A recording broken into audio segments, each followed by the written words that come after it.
News now, a judge has just blocked Defense Secretary Pete Hegseth from taking action against Democratic Senator Mark Kelly's rank and pay over his appearance in a video urging the military to resist illegal orders. MS Now's Fallon Gallagher is following this for us. Give us an update, Fallon. Yeah, Chris, Judge Richard Leon is siding with Mark Kelly here in this civil lawsuit that he brought against the Pentagon. You'll remember late last fall, the Pentagon had issued that censure letter, which cut Senator Kelly's rank and pay in the military. And so he brought this lawsuit.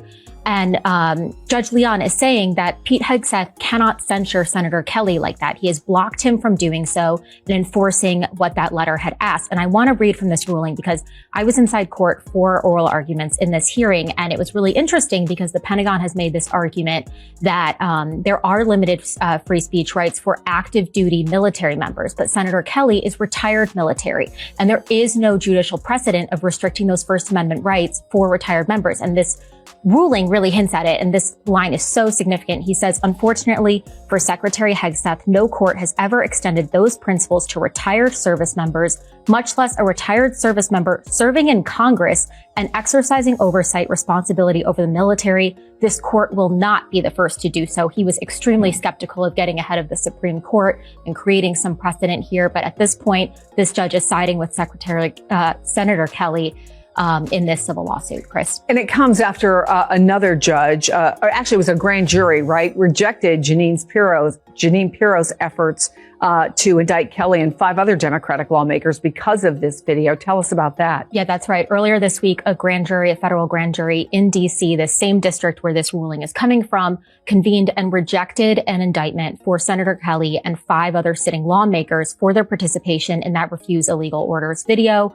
We've talked a lot about grand juries rejecting indictments, and it is really easy to get an indictment. So it's, again, astonishing that this grand jury declined to do so because this video apparently was not illegal. Yeah, the number of rejections by grand juries is something I don't think any of us has seen. Thank you, Fallon Gallagher. Hello, Bobby Jones here from Midas Touch and Valor Media Networks. The clip you just saw refers to the latest battle in what many experts are now calling law warfare. Now, for those who may not know, law warfare is this unique thing that the Trump administration is making the bedrock of its administrative enablers, for lack of a better term. Now, before we even get started, I am not a lawyer. There are plenty of lawyers on YouTube that can break down all of these various things.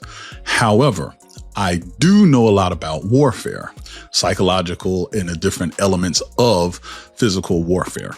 And the reason that this term combines legal and warfare is because it is literally fighting a war on many people, to include Americans, to include immigrants, civil rights that the current administration wants to move away from in order to enact a more centralized way of American government. So let me get into a little bit of this, and then I'm going to show you the prime example of why the founding fathers structured our government the way they did. So what is exactly law warfare? Well, law warfare basically breaks down into some major components. First, you use the legal process to create political leverage.